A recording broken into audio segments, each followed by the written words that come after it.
It had been 6 months, half a year since Django vanished before her eyes, since the gods tore him from her, leaving only whispers and shadows where a man had once stood. 6 months since the night that changed everything. That night, Nyasha had learned what it meant to crave, to need, to burn. She had spent her life untouched, untamed, watching men crumble beneath her gaze. Then Django came. He did not crumble. He did not beg. He stood before her like he belonged to no one. And yet, somehow, he belonged to her. She had spent one night in his presence. But it was not enough. She wanted 1,000 more. She wanted his hands on her skin, his mouth against hers, the weight of his body pressing her into the night.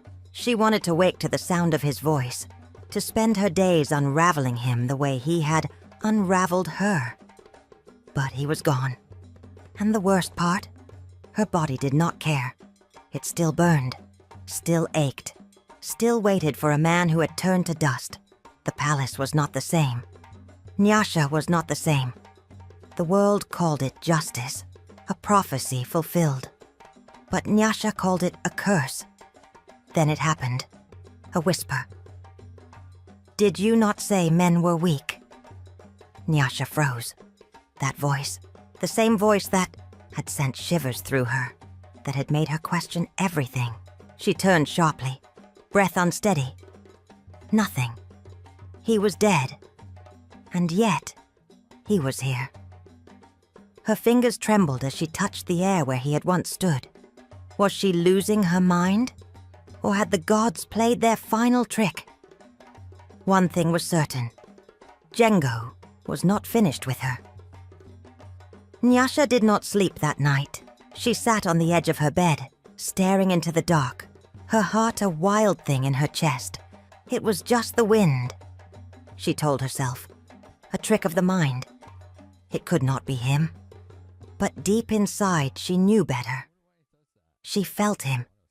His presence clung to the air, heavy and familiar, like the taste of something forbidden.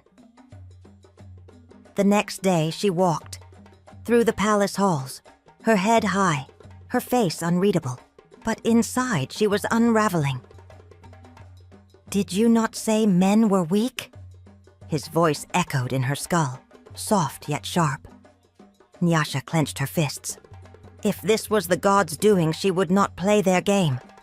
But the gods were not done with her. That night, as she bathed in the warm waters of her private chamber, steam curling around her, she felt it again, a whisper against her skin. "Did you miss me, princess?" Her breath caught. She turned swiftly. And this time, she was not alone. Nyasha's pulse pounded. The water stilled as if even the gods held their breath. She was alone. And yet, she wasn't. She could feel him. Django. Slowly she stood, water dripping from her bare skin. Her golden cuffs caught the flickering torchlight as she reached for the dagger hidden in the folds of silk beside the bath. "Show yourself," she commanded, her voice steady, but her fingers clenched tight around the blade. Silence. Then, a whisper. "You always did like playing with knives." Her blood ran hot. That voice. She knew it like she knew the beat of her own heart.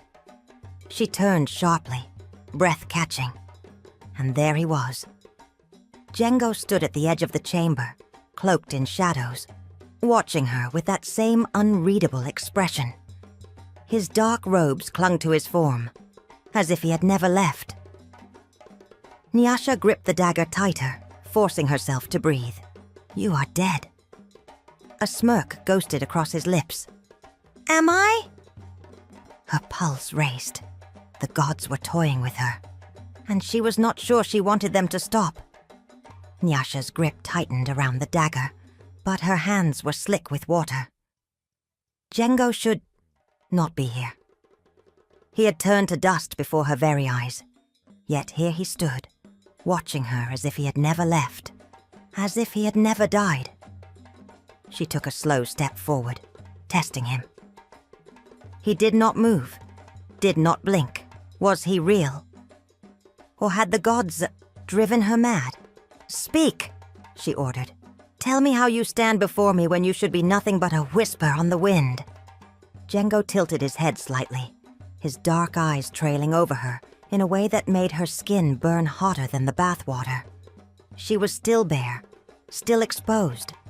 But he showed no shame, no hesitation. He was not afraid of her. He never had been. "You summoned me," he said simply. Nyasha stiffened. "I did no such thing."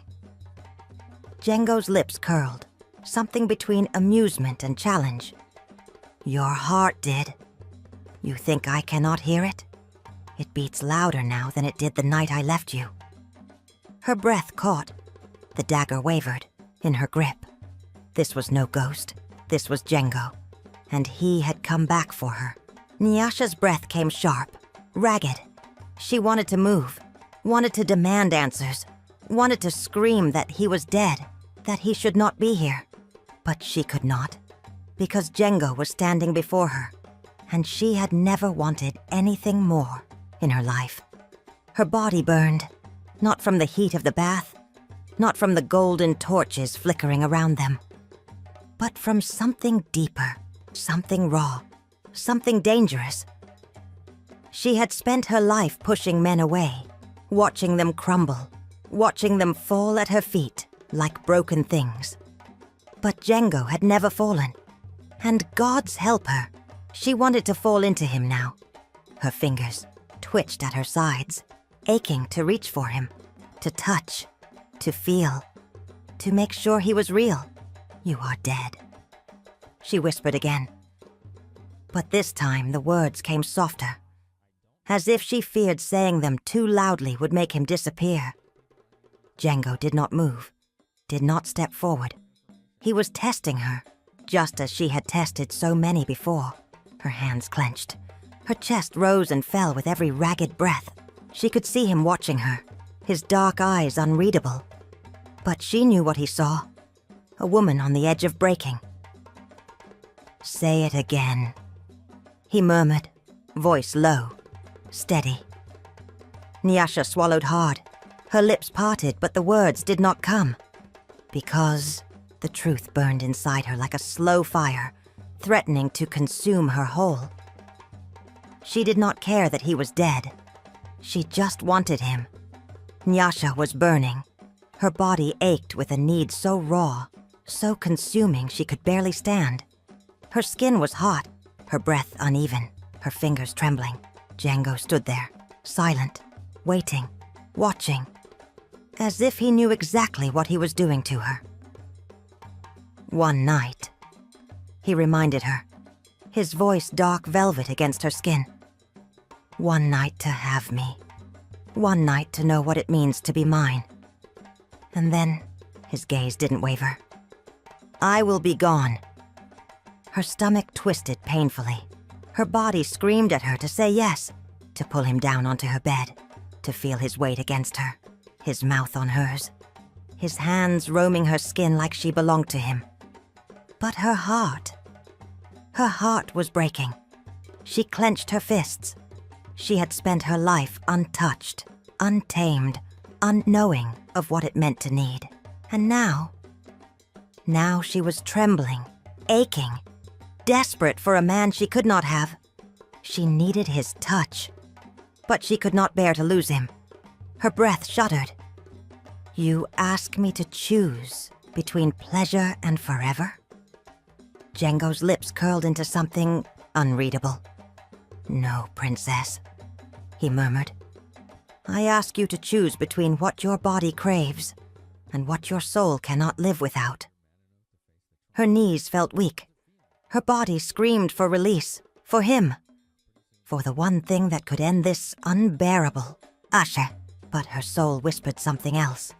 She could not. Not like this. Not if it meant never seeing him again. Nyasha's heart pounded. Her body was betraying her, every inch of her trembling with a need she had never known. But she swallowed, hard, forcing herself to breathe, forcing herself to fight against the fire in her veins, because one night would never be enough. The silence between them was thick, suffocating. Django did not move, did not speak, but she saw it, the shift in his eyes, the way his body tensed, the way his breath deepened. She had chosen, and for the first time, he was the one who did not know what came next. The gods had offered her a simple trade, one night of pleasure but an eternity of emptiness, and she had refused. She had denied herself the one thing she craved: his touch, his body, his love. Django studied her, his expression unreadable, but she saw the storm behind his eyes. Had he expected her to break? To give in? Perhaps. But Nyasha was not weak. She lifted her chin, her voice steady despite the fire still raging inside her. The gods set the rules, but they do not decide my fate. Django exhaled sharply, his jaw tightening.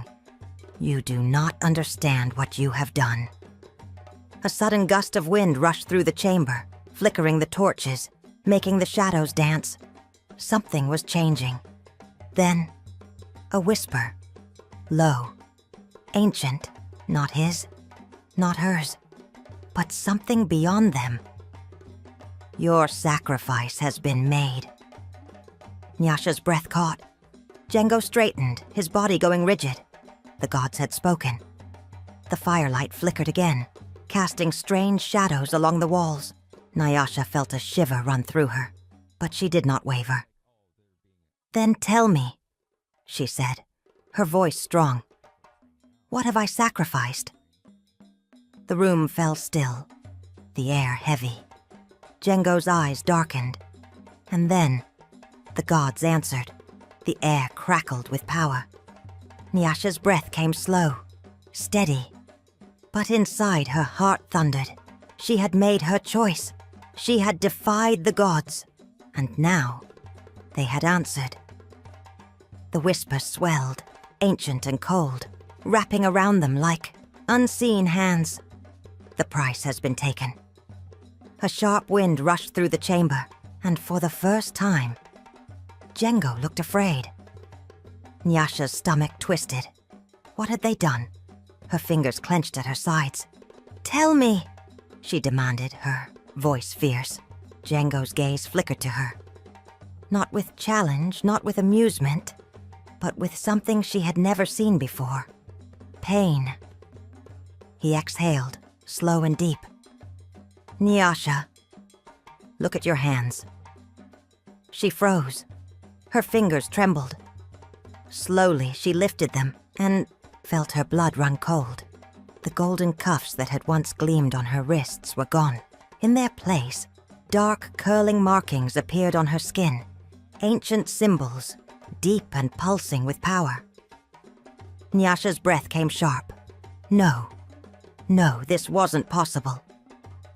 She turned to Django, but his expression was already filled with knowing. You didn't sacrifice me, princess, he murmured, voice rough. You sacrificed yourself. The realization hit her like a blade. Her kingdom, her throne, her mortality. The gods had given her what she wanted. Django was hers. But she no longer belonged to this world. Nyasha staggered back, her chest rising and falling. She had not saved him. She had become like him. A legend, a whisper, a curse. Django stepped forward, reaching for her, but this time when he touched her, she felt it. His warmth, his presence, his love. Nyasha's lips parted in a slow, shaking breath. The gods had bound them. But at what cost? Django smirked, his fingers sliding against hers. Looks like forever just became real, princess. And this time he would never leave her again. Nyasha's body felt strange, lighter, yet heavier, untethered, yet bound.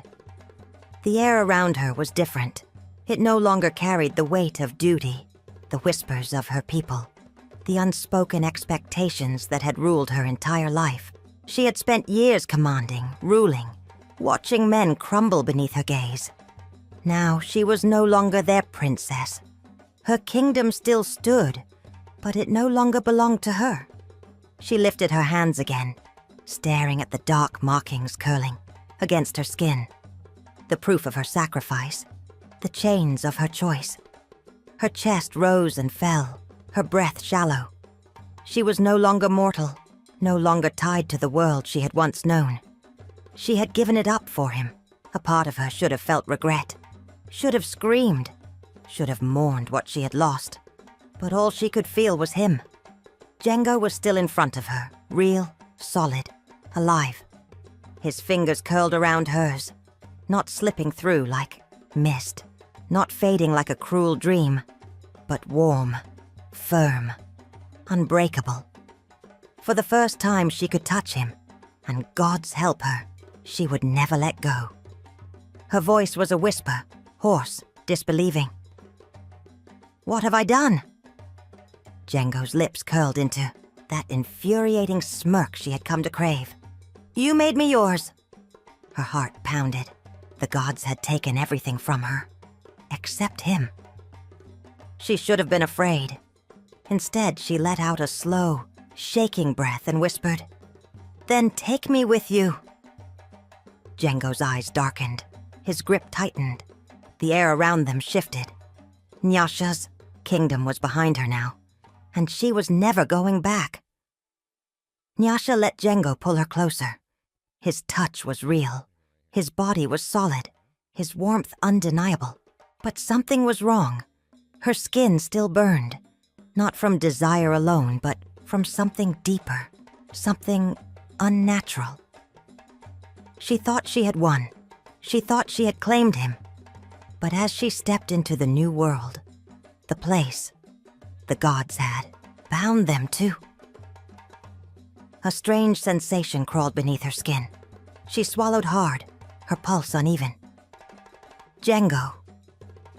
He didn't speak, because he felt it too. The air around them was thick, charged, humming with something dangerous. Was this their freedom? Or had the gods only given her a new kind of hunger, one that could never be satisfied? Her body trembled, not from fear, but from something far worse. Had she escaped one curse, only to step into another? Django exhaled, his grip tightening around her wrist. His voice was low, unreadable.